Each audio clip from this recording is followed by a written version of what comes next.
Welcome to Spiritual Ambition, where we tune in to awaken our divine nature and explore the provocative inner force compelling us toward our fullest potential. If you've achieved external success but feel a deeper calling, if you're tired of dimming your light to fit in, and you know there's a more powerful way to live and lead and love, you're in the right place. Host Donna is a best-selling author, modern-day high priestess, and catalyst for personal transformation. Together, we're birthing a new paradigm of loving leadership, integrating our humanity with divine wisdom as our individual awakening serves collective evolution. Here's your host of Spiritual Ambition, Donna Bond.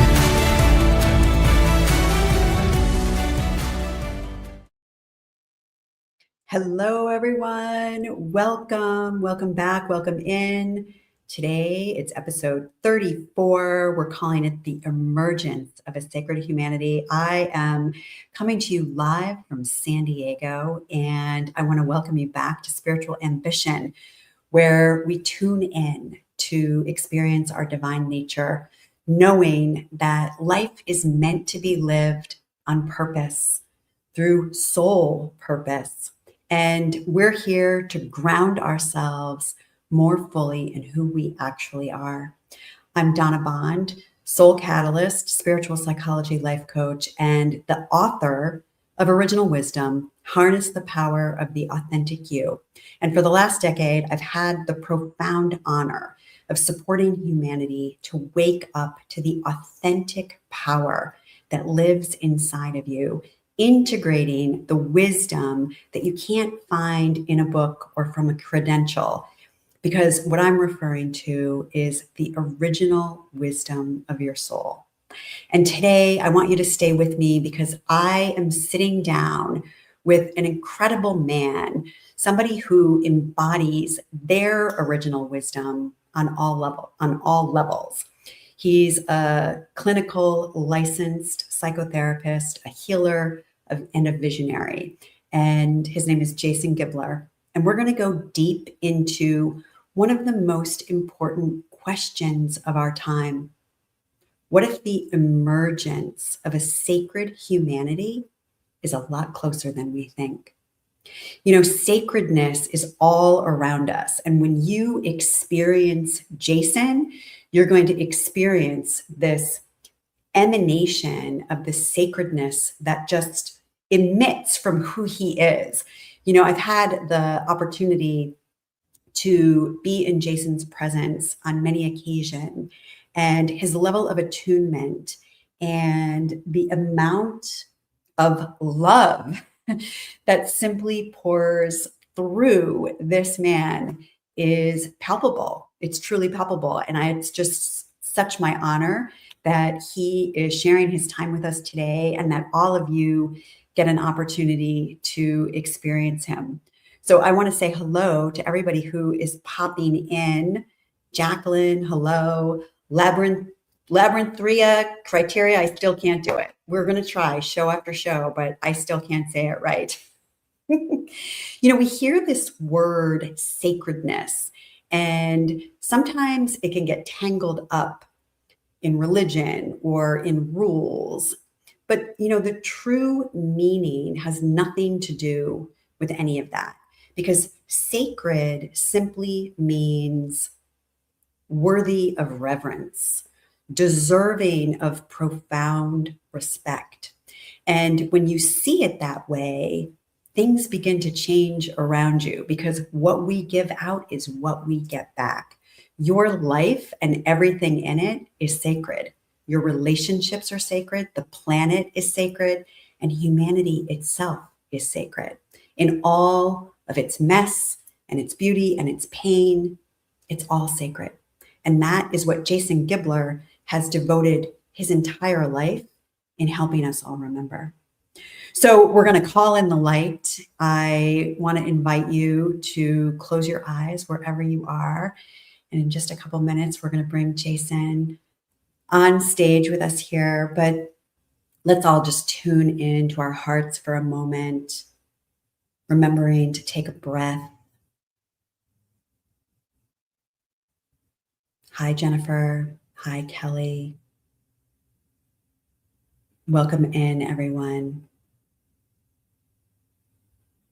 Infinite Universe, once again, we call ourselves forward into your loving. We ask to be cleared, filled, surrounded, and protected with the clear white light of living love. We ask that any karma, negativity, or imbalance be lifted and transmuted at this time, taking up and lifting anything that is no longer serving us up into the light, transmuting it back into the nothingness from which it came. Into this space, we ask to be flooded with grace and light, with peace and love, with aliveness, creativity, openness, allowing, receiving, exchange, cultivation, reciprocity. We acknowledge and we welcome only those divine beings of light who love each one of us unconditionally, who work for the divine plan and who work for the light. We welcome only you into our sacred space here today. We ask for your support and assistance in bringing forward healing, revelation, and wisdom of the heart that will resonate most profoundly with each individual here for their highest good and the highest good of all concerned. We are grateful for the opportunity to come together, the opportunity to open our hearts, to lift our awareness, to create new neural pathways in our brain, to open our minds. For this and more, we say thank you. So be it.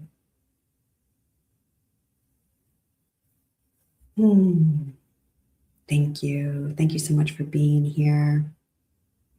We're going to send some light through our sacred circle of light to anybody out there who might need it. You know, I want to start with sending light to the family and friends of Jean Houston, who passed over the weekend. Jean is a luminary, an author of more than 30 books, a thought leader. And Jean Houston was really the pioneer in the human potential movement.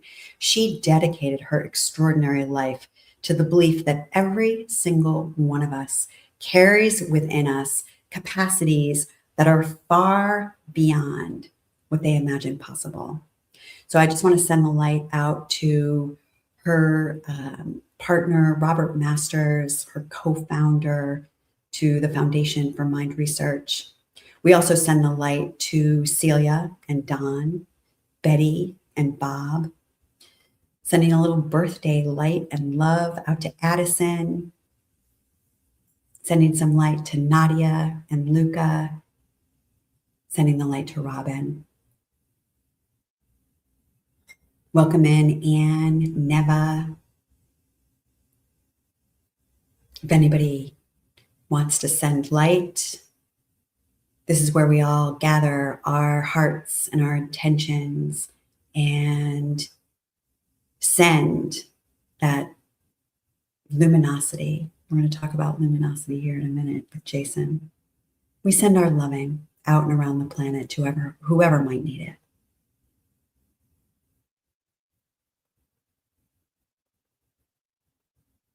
If there's someone that you would like to be held into our sacred circle of light on a regular, you can submit their name at spiritualambitionsacredlight.com. All right. Well, without further ado, you know, Jason Gibler is a licensed clinical psychotherapist.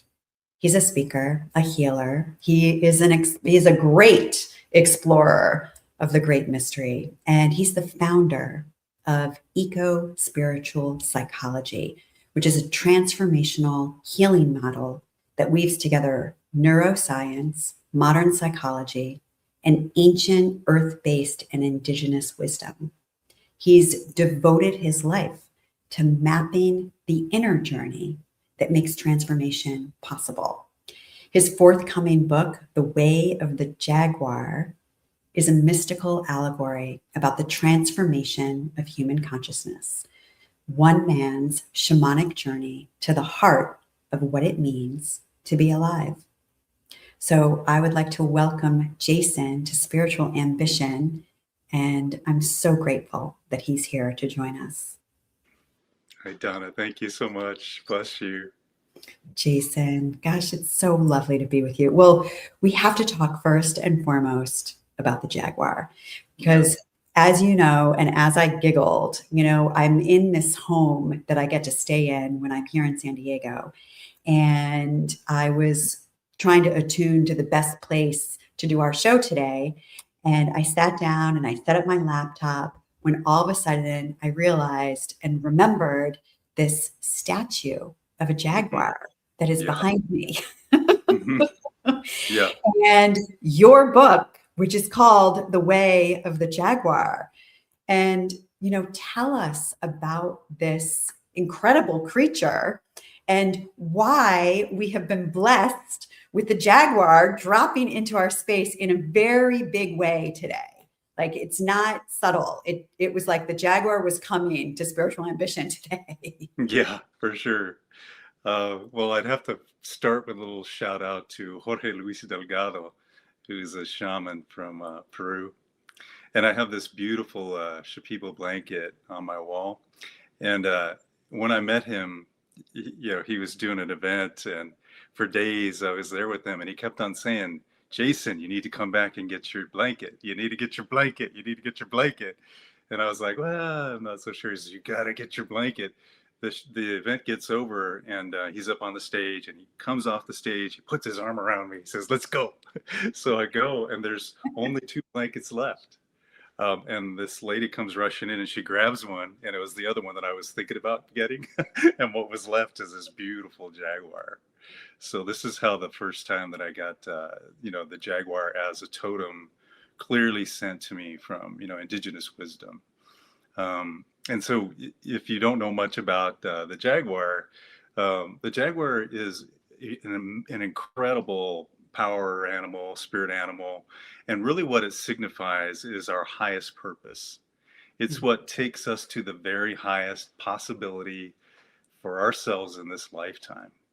And that's what I feel so blessed to have the jaguar as a totem for me, because the book, The Way of the Jaguar, is all about that. There's a kind of a gritty journey, of just a guy, that's full of a lot of things like fear and challenges and ego and all this stuff. And the jaguar shows him the way, to understand the deeper things that are happening within him, so he can face the underworld of his own being and then learn from all these different spiritual wisdom traditions that are represented by animals like crocodiles and things like that, and anacondas, and come to the realization of his true self. So that's what this book is about. It's a fiction book, but it has a lot of great wisdom in it. And for me, what I do is I like to bring wisdom traditions together. I think this is a time of deconstructing hierarchies and ways of being separate. And when we look at, the great wisdom that is out there for us, it all points to light. And so my work incorporates psychotherapy, neuroscience, ecology, great scientific wisdom. And then I also, jump into Buddhism and Hinduism and Christianity and shamanism. And I see the beauty and the light in all of them. And my work is to help bring that together so that we can see individuation. It doesn't mean that we're separate. And oneness doesn't mean that we lose who we are. And so this is one of the concepts that I love to talk to you about. It's, often people debate, between duality and non-duality. And so this is another fun subject for me to discuss. But ultimately, what I'm here to talk about is the emergence of a sacred humanity and what that means. And thank you so much for talking about sacredness, because when we do think about sacredness, it does get bound up in a lot of things like religious, ways of being, and do we kneel, do we stand, all this stuff. You're like, is it a church? It's funny because I had somebody ask me one day. He's like, so where do you go out into the woods? I'm always out in the forest. So just know that about me. Like I spend Run into any jaguars out there? Well, I there's some cougars nearby where I live, and actually they visit some of my prayer places. But what I do is my main kind of practice is every Sunday I'm in the forest alone, and I usually spend 4 to 5 hours in a very remote location where I almost never see another human being, and I'm out there walking and praying, and in this location there are 7 giant mountains across a beautiful valley. In the South American traditions, they call the mountains the Apu, or the great teachers. And so I can feel their energy and learn from them and what they have to share. And I'm walking upon the skin of the mother. And my journey, or what I'm teaching about, is what I call walking the luminous path. And essentially, it's learning how to walk as a sacred being on a sacred planet for the betterment of all beings. And so that's my work. Just say that again, and then let's just allow it to wash over us. Yeah.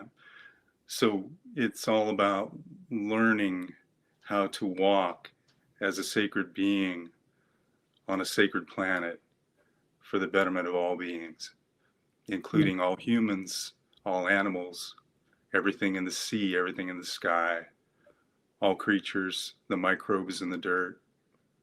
It's all of it. And learning how to do that. As our viewers are tuned in, and if you're listening to the recording, I want you to really sense into Jason's words and the emanation and the frequency that come through Jason's words as he is sharing this. Because one of the theories that I have about this consciousness work that we all are doing is there's entrainment, and because you hold a vibration or a frequency, you're inviting others to come to that, to match that, but you essentially have the template.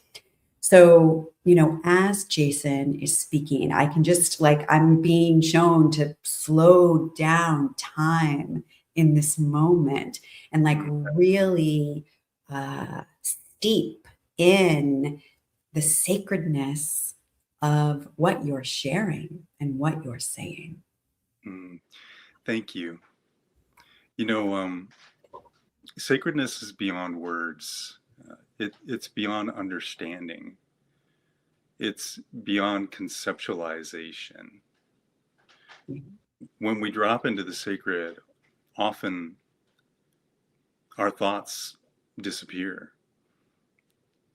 And this is good. Yeah. The thoughts that we know, for example, one of the biggest barriers to actually seeking sacredness is to think that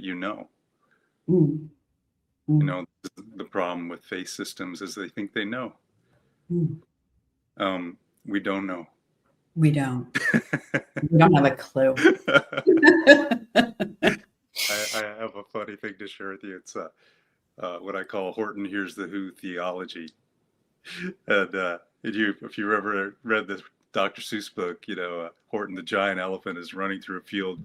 These monkeys are chasing him, and on the little tiny flower is a whole civilization that thinks they know what's happening. Yeah. And that's us. Right. So we don't know, but the fact that we want to know is pretty awesome, because that draws us to it.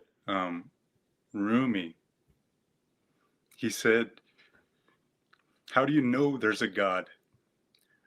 The cry in your heart is the evidence." That's how you know. Yeah. Yeah, that's my definition of spiritual ambition, right? This provocative inner force, this propeller that we have to keep discovering and keep noticing and keep engaging in life and our ability to merge with it and be it and have it move through us. Yeah. Yeah. And I love that, Donna. And what you're speaking about is what I would call living as an emanation of spirit. And so, the confusion often comes when people think that if we're one, then that's all there is. And on some level, that's very, very true. But we can get kind of egoic when we're like, oh, I'm God, essentially. I'm creating everything. On a level, that's true. But on another level, what we are truly more accurately is we're emanations of spirit. So just as the sun's rays are the sun, that's true. And yet they are the rays. And so sticking with my buddy Rumi, he talks about the reed flute. We're the reed flute, and then the song comes from spirit, and it blows through the reed flute to make beautiful music, whatever that it wants to make. So when we live as an emanation, we're not making what we want to make. We're allowing the great musician, the great mystery, the great creative artist to create its beingness through us moment by moment.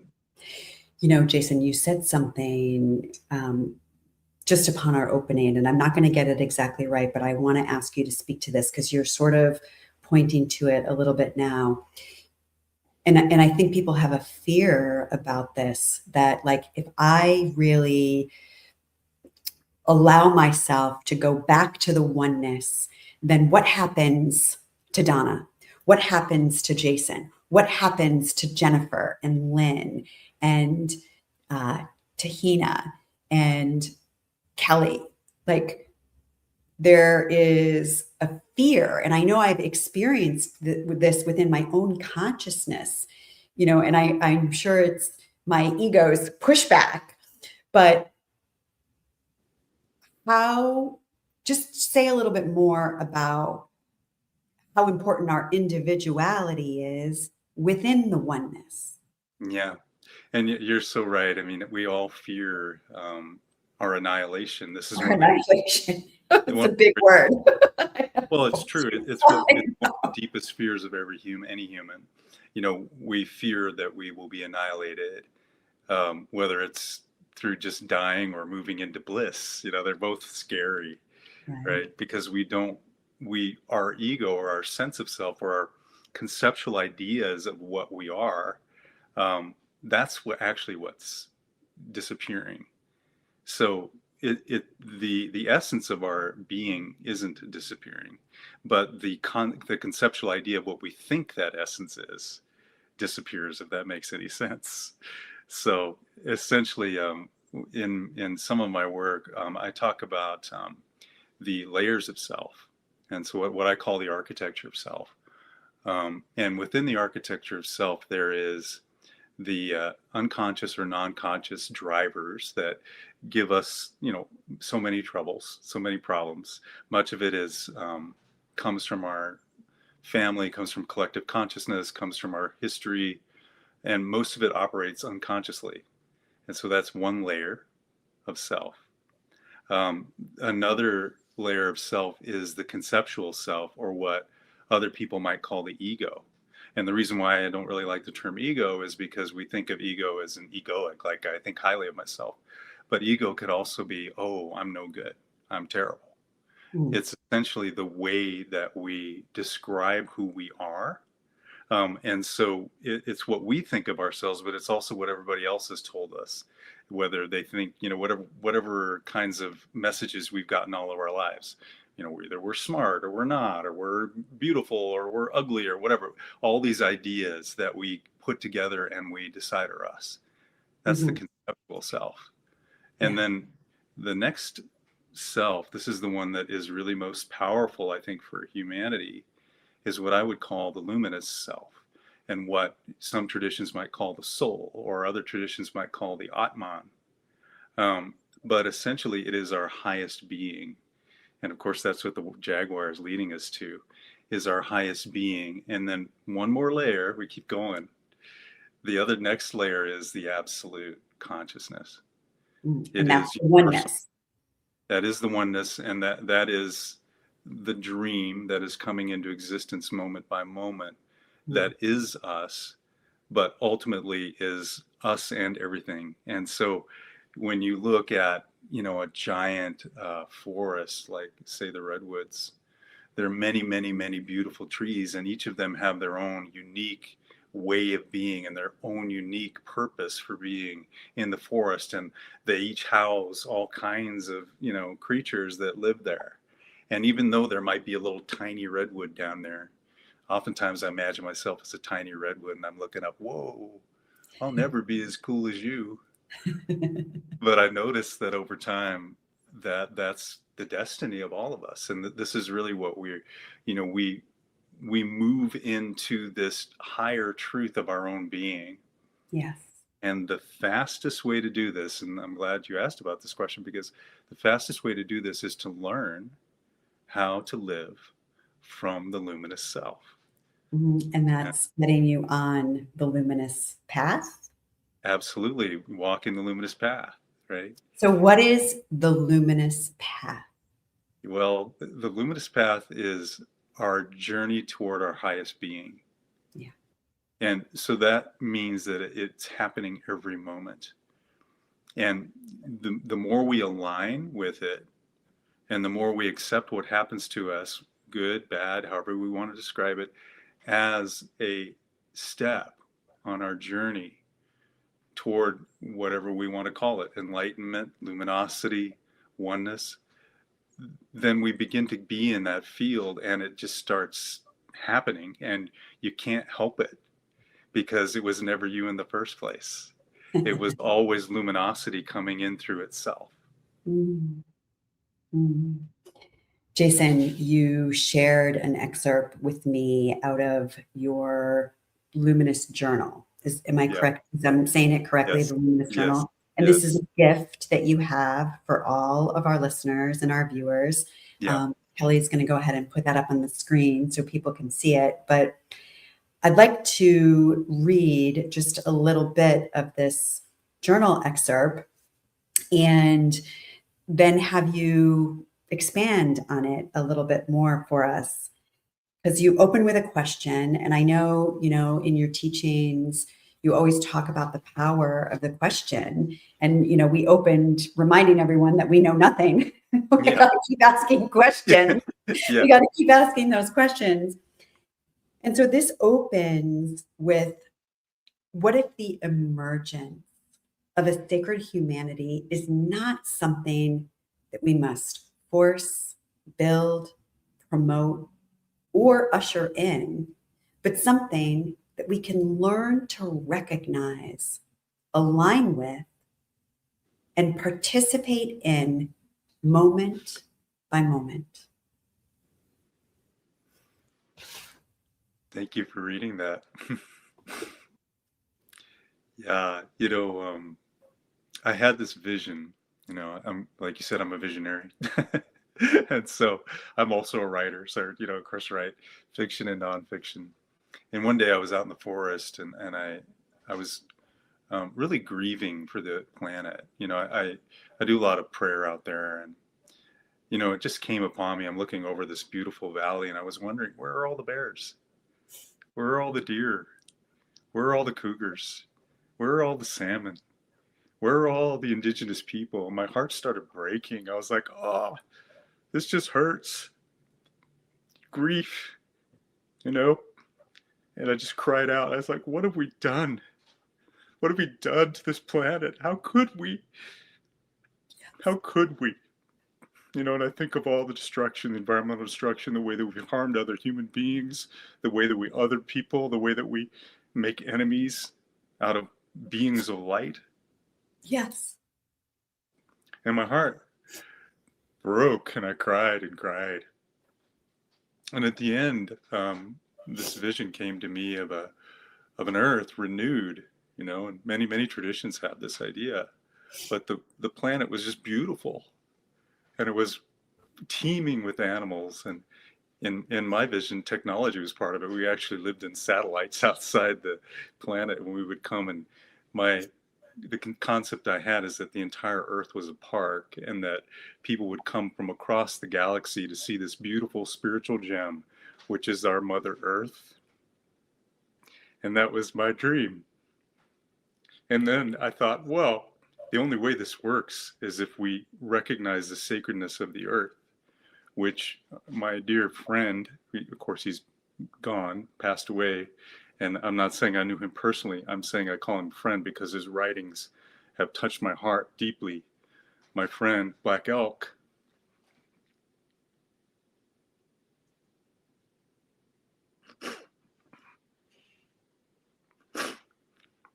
we honor Black Elk, our teacher, the Lakota holy man. He said that we need to restore the sacred hoop. He in Lakota, they see the animals as people, the buffalo people, the antelope people. We need to restore the sacred hoop. And in their tradition, there's so many wonderful stories about the sacred hoop. But essentially, the sacred hoop is the circle of all humanity and all of the animals and the earth itself. And as we look into the heavens, there's an arc. It's a sacred hoop. There are sacred hoops, sacred circles all around us. The sacred hoop is very, very powerful. And so as I was praying on the mountain and grieving for what we have done, I saw the sacred hoop, and I could see the restoration. And what it requires is that we each recognize the sacredness that is out there, so that we can recognize the sacredness within us. Yes. And in my vision, I thought, oh, maybe 300, maybe 500 years this will happen. But then a little bit later, I was talking to a mentor of mine, a really wonderful man, Richard Taupinger, in Nashville. We met up, and I realized then, and we were talking about this, and I just realized that no. The emergence of a sacred humanity is not 300 years from now. It is right now. Yes. In this moment. It is in every one of us. Because if we could just see the sacredness in the person that we're talking to, if we could just see the sacredness within our own selves, if we could just see the sacredness within our own fears, within our own sadness, within our own grief, Yes. within our own dreams, within our own joy, within our own hope, if we could just see that, everything would change. What's it going to take? Well, it's if you go to the forest and you look at a tree and you pray to it, you say, thank you. You're so beautiful. Are you going to cut it down? If you go to the ocean and you see the glorious ocean, are you going to throw plastic in it? Trash? Would you do such a thing? How could you? You can't, because you see the sacredness. And so this is the issue with humanity is over time, some of the more male-dominated, faith systems have proposed that we are over the earth, that that we're supposed to subdue the earth. This is a mistake. As the great indigenous people will all tell us, we are keepers of the earth. We are here to care for our mother. And when I walk upon the land and the forest, I think of myself walking on the skin of the sacred. Yes. I know I'm walking on her skin. Do I want to put a hole in her skin? No. I want to care for her. She's our mother. Jason, thank you for your beautiful vulnerability and your honesty and your generosity of spirit in willing to share your grief with us and invite us into it with you. And for anyone who's just tuning in, we're talking with Jason Gibler today about sacredness and the emergence of a sacred humanity. And collapsing time, that sacredness isn't tomorrow or off in the future, far away from where we are now, that we have a choice in this now moment as it is unfolding before us to see sacredness, to choose sacredness, to begin the relationship with all that is sacred. Yes. Yeah. And the interesting thing about this is when we see sacredness, we see healing. So More. as a psychotherapist, I'm always helping people with their trauma, the darkness in their lives. I do a lot of couples therapy. I'm helping people with conflict and, you know, parts of self, all these difficult things. But when we can come to see the difficulty as sacred and we don't push it away, then we learn how to honor everything that arises and everything that is. And we learn how to do something that I think is so, so, so powerful. So I want to share it here with you today. And I call it seeing more deeply. We must see more deeply. We can't look at the surface. The surface is illusion. When somebody is angry, what's underneath? Are they afraid? Are they lonely? Are they sad? Are they rejected? Do they just need to be loved? Yeah. Well, I could fight with their anger, or I could try to meet their need. And that's sacred seeing. Yes. Can we see the sacred?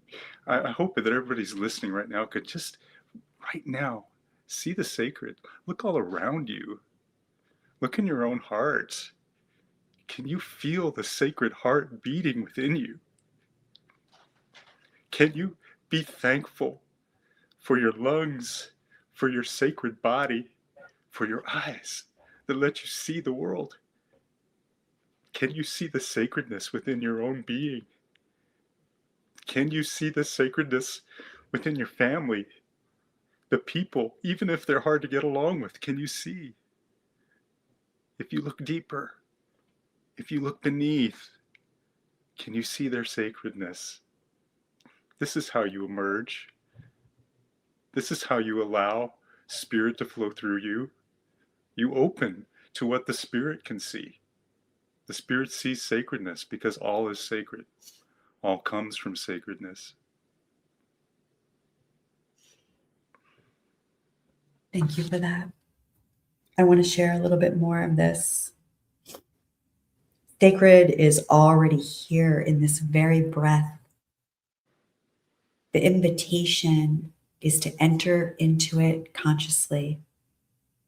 As we align with sacredness in our own lives, we naturally begin to embody it, emanate it, and share it. Sacred humanity then emerges through us, moment by moment, relationship by relationship, act by act. So the challenge is not convincing people of their innate sacredness. The challenge is participating in sacredness itself. I'm reading from Jason's luminous journal. When we do this, the practice becomes magnetic. The field draws people towards itself, not through persuasion, ideology, or force, but through presence. I wanted to share a personal story. You and I had the privilege of both speaking at the Global Evolutionary Summit not long ago. And I think you can still catch that online. If you go to Global Evolutionary Summit with Teresa Warnstaff, you can find your way to that because all of the contributors were remarkable and incredible. And when Jason came on, he invited every single person to say hello to him. But it was this Let me give you a hug. Let me love you. Let me deeply see you. Let me see into your heart. Let me reflect to you your soul, your magnificence, your luminosity. And every single person was weeping. Like everyone was so, first of all, surprised, again, at your level of transparency and in this deep intimacy, and captivated, but in a way that wasn't uh, showy. It wasn't a showmanship that happened. It was this deep, genuine authenticity where you were inviting people into themselves by saying hello to you. Yeah. Hmm. Yeah. And it was so remarkable. And it was Yeah. so beautiful. And I just want to personally say thank you to you for that. Oh, thank you, Donna. I bless you. I love you, and I see the sacred in you. And it's just such a wonderful blessing to be here with you. Yeah, this is really incredible. And, your heart is wide open and my heart is wide open. And when our heart is open, we leak. There's Yeah. nothing we can do about it. We leak because of where humanity is Yeah. and our longing for the sacred, our Yeah. longing for the sacredness in all of us and in Yeah. all of life. Yeah. Tears. Thank you for bringing up tears. So, um, tears are sacred, right? Um, Yes. you know, in the Christian tradition, there's an understanding about living water, and typically refers to Jesus. But I feel like tears are living water. Yeah. They're living sacred water that allows us to let go of what causes us deep pain. They're living sacred water that allows us to feel the joy of that great mystery as it pours through us. That great mystery that is expressed in so many ways through the Buddha, through Jesus, through the earth, through the sky father and the earth mother. The living water that flows through us is the water of the divine, helping us to be open and cleansed so that our hearts can break and allow the light to shine and come through, not for our own sake, but of course it does bless us, but for the sake of the entire universe and everything that exists. What you're speaking to is a sacred practice, right? Like it's a sacred practice Yeah. to allow ourselves to open, to weep, to grieve, to Yeah. feel, to Yeah. feel. And, as a psychotherapist, share with us when someone is, I'm going to just say, so deeply in their ego, their operating system. I know that's not what you call it. It's what I refer to it, though, as Yeah. when we're so deeply in our operating system and it's that false part of ourself, that learned part of ourself that is behind the wheel of the car, running the show of our life. And I know everyone here is on their own path and no one needs to be fixed and it's all sacredly perfect. Yeah. I'm going to just Yeah. put that out there as well. Yeah. How do we begin to relax the resistance that can stonewall people from opening their hearts, opening their minds, softening themselves to experience the sacred? Well, I will answer that first by bowing to the question. So thank you for that. Um, And then again, I guess today my friend Rumi, another friend from about 800 years ago, is here, maybe more. Uh, and Rumi says, out beyond the ideas of right and wrong, there's a field. I'll I'll meet meet you there. you there. Yeah. And so the conceptual self or the ego is always all caught up in right and wrong. Yeah. It's all about right and wrong, good and bad, up and down, higher and lower. It's always worried about feeling shame. It's always trying to feel better about itself. It's always trying to be better than the other person. Doesn't want to, let anybody know that it's afraid. That's the conceptual self. That's the ego layer. It's not wrong. It's okay. It's part of the sacred. The challenge is when we live from there. If we live from there, we get stuck. It's pretty hard. Yeah. And so when I work with clients, I'm always looking at that. And what I'm leading people to or hoping them to find is the higher self or the deeper being. There are many ways to conceptualize this, but once we see it, we become observers and we can observe, oh, that's my part that's afraid of looking bad. Oh, that's my part that wants to look good. They're kind of the same guy, right? But I can see it, right?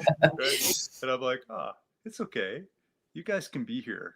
But what I'd rather do is get out of the way and let my highest self, that luminous self I was talking about, be the author, be the one that creates. And so if I can do that, then I don't have to worry about anything. I just have to be like an observer that's kind of along for this amazing ride. Mm. And I get to see, man. So what is on a show, right? Yeah. What's a good question that our viewers can work with, our listeners can work with, that will walk them into this? Yeah, well, thank you for that. One of my favorite questions for any moment is, what is this moment trying to teach me? Mm. Yeah. What is this moment trying to teach me about myself? Is it pointing me to struggles with concept? Is it pointing me to right and wrong? Is it pointing to me to a place where I feel like I have to defend a position or something? Maybe I don't need that. What's the deeper need? Can I see more deeply? Why do I need that? Why do I feel separate? Why do I feel alone? Why do I feel scared? Mm. Oh, I see. It's part of my story. Can I care for the child that needs love? Yeah. Right. So these are the kinds of things, and there are many questions there, but it's starting with the idea of, what is this moment trying to teach me, and really being open to listening. What can I notice? And what can I see that's deeper? Like, if I see a hot emotion like anger, if I see emotion like hatred, what's underneath it? Do I need to fight against that? No. Can I welcome it? Can I just notice that it's here and ask what it's trying to teach me? Yeah. I had this thing happen to me one time. I want to share you a little story. But I kept on waking up in the middle of the night, and then I would wake up and I'd have this really, really mean voice in my head. And it was like, you're horrible. I hate you. You're stupid. I used to get with these really mean things. And sometimes it'd tell me, it's like, you just need to, jump off a bridge or something like that. And I would wake up and I would jump out of bed and I'd read a book, and I was like, oh, that was freaky. I didn't like that. Or I'd watch a movie. And this went on and on and on for a long time. Until finally, I was working with my psychotherapist, who's a great guy, who's a Jungian analyst, and he said, "Hey, why don't you draw this thing? This thing that keeps on attacking you in the middle of the night." So I got out a bunch of crayons and some paper, and it had red and black. It looked like the Balrog. I don't know if you've from the Lord of the Rings. The Balrog's this beast that comes out of the earth, and it's got this gigantic club and and so this was this scary giant thing that was trying to destroy me every night. And so one night it did it again. It's yelling at me, telling me how horrible I am, telling me how much it hates me. And I said to it, it's like, why are you being so mean to me? That's exactly how I said it. I was like, why are you being so mean to me? And it said to me, it's because you're going to embarrass me. You're going to embarrass me. Look at you going out there trying to talk about spiritual stuff. You're going to embarrass me. Everybody's going to think you're, this or that. I was like, oh, okay. So you're worried about me embarrassing you. Thank you for sharing that. Why are you so worried about being embarrassed? Well, because what happened to me when I was a kid, and they made fun of me and they put me down, and they held me to the ground and they spit in my face. I was like, oh, I see you're hurt. I'm sorry. I'm sorry, buddy. Come here. Let me hold you. Let me hold you. You need my love. You don't want to kill me. You just don't want to be afraid anymore. Yeah. Yeah. Thank you, Jason, for sharing that. And I hope that everyone listening and watching can find your way to the underlying message that Jason is really inviting us into here. And that is to love all of the parts. Yeah. And know that all of these scary monsters that we have in our consciousness, in our awareness, and even out in the world, Yeah. all those scary monsters, they're all looking for love. They are looking for love. And, I'm going to quote Richard Rudd. He says, people don't need help. They need love. Yeah. Right. And when we find love, what we're actually finding is the essence of the universe. Yes. So what we're longing for really is ourselves. Yes. And so this is really interesting, right? And it's such a great and amazing teaching to know that when we feel that emptiness inside, it is a yearning for the truth of who we are. The sacredness of who we are. Yes, the sacredness. Yeah. I'm looking at the time. Gosh, it goes by so quickly. Jason, tell us about eco-spiritual psychology. Because as a spiritual psychology coach, I'm really curious as to this modality that you have created and what it's all about. Yeah. Well, eco-spiritual psychology is a combination of many things. So it's indigenous earth-based wisdom. It's science, ecology. It's neuroscience. It's psychotherapy. It's also wisdom from all the great wisdom traditions. And this is super important to me that none are left out. All the wisdom traditions point to the light. All of them have things about them that we could either take or leave, and that's fine. We don't have to take all of it. But what we want to look for is the light within everything. And so if we take a faith system, we say, oh, well, that's not for me, we're essentially creating separation. So what I would rather do is point toward connection between all things. And so this is really what eco-spiritual psychology does. It begins with the great teachings of nature that show us that all things are connected, that we are part of the ecosystem. We're not above it or beyond it or different from it. We are actually part of the ecosystem. And when we realize that, then we start to see that, the idea of a divine Mother Earth is not some kind of like out there idea. It's actually true. The Earth is our mother. Without the Earth, we do not live. It literally, this planet is the reason why we're here. And so we learn to care for the mother by just noticing that she's our mother, first off, and honoring her. But then we also honor the different aspects. So, I think with me, I've done a lot of work in divine feminine, divine masculine, and both are needed, and they're needed in balance. And so eco-spiritual psychology is really about balance. It's about balancing the divine feminine, divine masculine, balancing what it means to be human with what it means to be a child of the earth, balancing what it means to be an emanation of the great beyond and also be in this human body. It's all about that. And what the key to the whole process is healing and finding that sacredness that is in all things. And simply by doing that, healing occurs very spontaneously. Not that it doesn't take time, but the practices themselves, walking upon the sacred earth. Black Elk said, "May every step that I take upon the sacred earth be a prayer." If you could just do that, go to the forest, let every step be a prayer.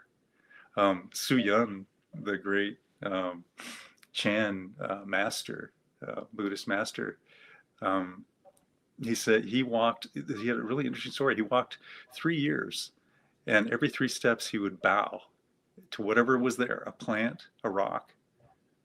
And so that was his sacred walk. It took him forever to get where he was going, because every 3 steps for 3 years he bowed. And this is one of the practices that I've turned into something that I use in my own work and that I teach to others. Stop and bow. Bow to your dog. Bow to your cat. Bow to your plant. See the sacredness in all of them. The grass in your yard, the sun outside. Bow to the sun. And so eco-spiritual psychology helps us to heal all the parts within us by recognizing the sacredness all around us. Beautiful. Well, my deep bow to you and to the work that you are doing out in the world, and to who you are as a divine emanation of the sacredness of life and the sacredness of love and spirit that really moves through you. I know we didn't get to the whole journal entry, but Kelly, if you could put up the link with Jason's gift that you are sharing with our listeners and our viewers, if you can talk a little bit about the Luminous Journal and let everybody know, what's in store with that. Thank you. And what I'd like to say is thank you for bowing, and I bow to you as well. And I also bow to all beings, and like everyone who's watching and listening, and everyone who will listen to this somewhere in the future, and everyone you share this with. We are all sacred. We are all emanations of light.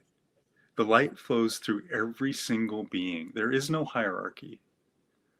There is only openness. There is only awareness. There is only a willingness to allow the light to flow. So you don't have to, strive, and you don't need a teacher. You can have teachers. They're helpful. But your greatest teacher is your own heart, opening to the great beyond, the great mystery. So the Luminous Journal is my path that I've been on. It's my teachings, the things that I share about walking on the sacred, about seeing the sacred, about standing under the sacred sky. It's my work that I bring together psychology and neuroscience and everything else that I do. And every one of these little entries, you get one every couple weeks or so if you sign up for it. They start with a question that helps you to ask, what is this moment trying to teach me? How can I learn? And I share a little bit about what I know. And then, it's designed as a journal so that you can actually learn and do the deep work yourself. And I can help you along that path. And with it, it's comprised of things that come to me while I'm out walking in the forest, and what I call soul notes from the luminous self. And essentially the soul, my own soul, or the soul of the world, teaching me, and then me putting it into form that can be understood and that people can think about. Well, it's very beautiful. And I want to encourage everyone to get this beautiful gift from Jason. The URL address is on the screen, and you can, of course, go to jasongibler.com and find your way to learn more about Jason and his work and what he's up to in the world. Thank you so much for being here. I'm going to close our sacred space in the same way that we opened it. And I just have deep gratitude to be able to be on the planet at the same time as you. Thank you, everyone, for being here today. Vivian says we learn to recognize each other through love. And I know that that's true. So thank you so much for that. Thank you for being here, Vivian and Jennifer, and everyone who has tuned in to this beautiful, heart-opening, sacred conversation that we've had today with Jason Gibler. I want to invite us all to just close our eyes for another moment and just bringing in the knowingness from our highest self that all of life is indeed sacred. All of our relationships, all of our exchanges, all of our obstacles and our opportunities in life, that when we bring that sacredness to whatever it is, whether it's glory and joy or whether it's pain and grief, we infuse it with the highest potential. We infuse it with our highest self, with our luminous self. We are now closing all energetic lines of communication between any of us, closing all open portals, gateways, channels, agreements, and lines of communication between either one of us and the spirit world. We are grateful for the opportunity to come together, open our minds and our hearts, to enter into the sacredness of life itself. Thank you for being here. Thank you for being you out in the world, letting your sacred heart open and shine through you to all of the people in your life. We are closing this space with love, in love, for love, by love, as love. I'm Donna Bond. This is Spiritual Ambition. Thank you for being here. Thank you. Thank you, Jason.